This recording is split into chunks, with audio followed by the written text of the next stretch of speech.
America, Russia ఈ రెండు super powers నేల మీద కొట్టుకుంటాం కాదు, గాల్లో కొట్టుకుంటాం కాదు, స్పేస్ లో కూడా కొట్టుకునే వార్ఫేర్ ని తయారు చేస్తుంది. స్పేస్ అనేది నెక్స్ట్ బ్యాటిల్ ఫీల్డ్ కానుంది. అండ్ ఈ ఆర్బిట్స్ అనేవి ఏవైతే ఉన్నాయో వాటిల్లో నెక్స్ట్ వార్ జరగబోతుంది శాటిలైట్స్ ద్వారా అని చెప్తున్నారు. రీసెంట్ గా విక్టరీ డే పరేడ్ రష్యాలో జరిగింది కదా, అప్పుడు రష్యన్ హ్యాకర్స్ యుక్రేనియన్ శాటిలైట్ ఒక దాన్ని హ్యాక్ చేసి వాళ్ళ టీవీలో వేరే ప్రోగ్రామ్స్ రావాల్సింది ఈ Russian national day victory day parade ని మొత్తం డిస్ప్లే అయ్యేటట్టు చేశారనమాట. దిస్ షోస్ నెక్స్ట్ వార్ అనేది అక్కడ జరుగుతుంది.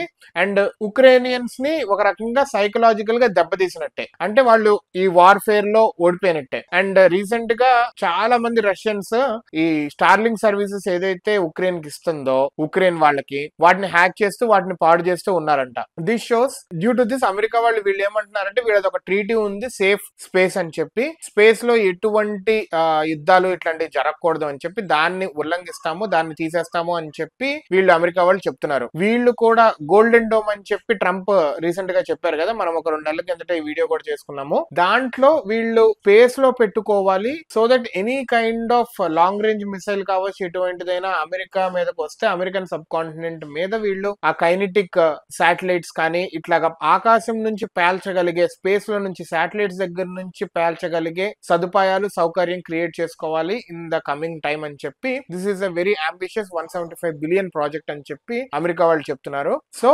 స్పేస్ ని in the coming days warfare నీటిలో, నేల మీద, ఇంటర్నెట్ లో, స్పేస్ లో, ఆకాశంలో కూడా ఇలా జరగబోతున్నాయి. స్పేస్ లో కూడా జరగబోతున్నాయి. అంటే బాంబులు ఇంకా డైరెక్ట్ గా ఇప్పుడు ఏరోప్లేన్ అనేది టాప్, లైక్ ఈ జెట్స్ ఉంటాయి కదా, ఈ జెట్స్ అనేది టాప్, ఈ జెట్ లోంచి బాంబులు వేస్తారు. జెట్ పైన ఇప్పుడు స్పేస్ నుంచి కూడా జెట్ ని కాల్చే అవకాశం అయితే ఉంది. So that gonna B happening. మంచి టెక్నాలజీని మంచిగా వాడుకుంటే మంచిగా ఉపయోగపడుతుంది, చెడును వాడుకుంటే చెడుకు ఉపయోగపడుతుంది.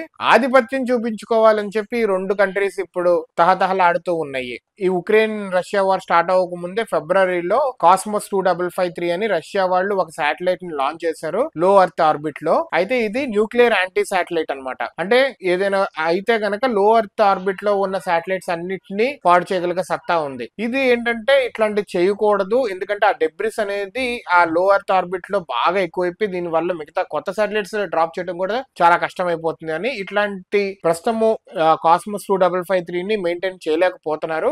బట్ వీళ్ళు దాన్ని ఒక టెస్ట్ బెడ్ కింద వాడుకోవచ్చు అనే ఐడియాతో ఉన్నారు రష్యా వాళ్ళు అని చెప్పి యుఎస్ వాళ్ళు అంటున్నారు. సో చూసారు కదా, ఈ ఆధిపత్యం అనేది ఎవరు ఎంత అనే పోటీలో ఉన్నారు. స్పేస్ ని నెక్స్ట్ వార్ఫేర్ కింద వాడబోతున్నారు.